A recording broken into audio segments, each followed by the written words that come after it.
जय Malhar news चॅनलच्या सर्व प्रेक्षकांना सपना चौधरीचा नमस्कार।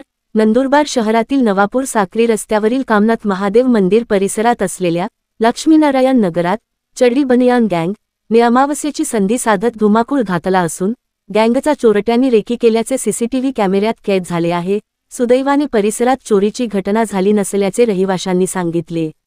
नंदुरबार शहरातील अव्वल गाजीलगतच्या नवापूर साक्री रस्त्यावरील कामनाथ महादेव मंदिर परिसरात लक्ष्मीनारायण नगर असून नववसाहतीत साधारणतः 35 ते 40 घरे आहेत।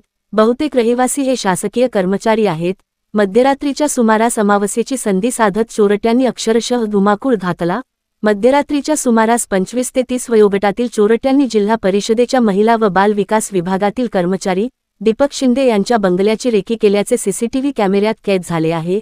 रात्री तिघा चोरट्यांनी कॉलनीच्या मागील बाजूस असलेल्या नाल्यालगत असलेल्या घरांची रेकी केली। त्यानंतर जिल्हा परिषदेच्या महिला व बाल विकास विभागातील कर्मचारी दीपक शिंदे यांच्या बंगल्याची रेकी केल्याचे सीसीटीव्ही कॅमेऱ्यात दिसून आले आहे।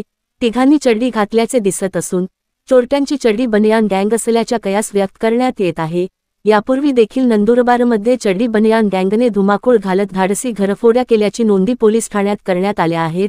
या घटनेमुळे परिसरातील रहिवाशांमध्ये भीती निर्माण झाली असून पोलिसांनी गस्त घालण्याची मागणी परिसरातील नागरिकांकडून करण्यात आली आहे।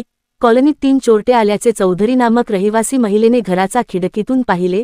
त्यानंतर त्यांनी सतर्कता दाखवत आजूबाजूच्या लोकांना तात्काळ मोबाईल कॉल करून माहिती दिली। एकमेकांना कॉल करून सर्व रहिवासी एकत्र जमा होत पोलिसांना घटनेची माहिती दिली। घटनेची माहिती मिळताच सर्व रहिवासी एकत्र आले। त्यांनी हातात लाठ्या-काठ्या घेऊन चोरट्यांच्या माग काढण्याचा प्रयत्न केला। तोपर्यंत चोरटे पसार होण्यात यशस्वी झाले। कॉलनी परिसरात प्रचंड झाडे झुडपे आणि नाला असल्याने चोरटे तेथूनच प्रसार झाल्याचे सांगण्यात आले। घटनेची माहिती मिळाल्यानंतर पोलीस दाखल झाले।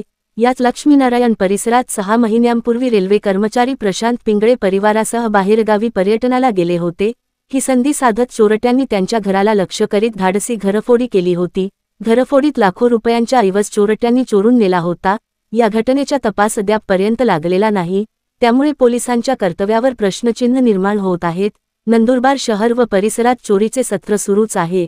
वारंवार होणाऱ्या चोरीच्या घटनांमुळे चोरट्यांना पोलिसांचा धाक राहिला नसल्याचे दिसून आले आहे। सपना चौधरी, जय मल्हार न्यूज, नंदुरबार।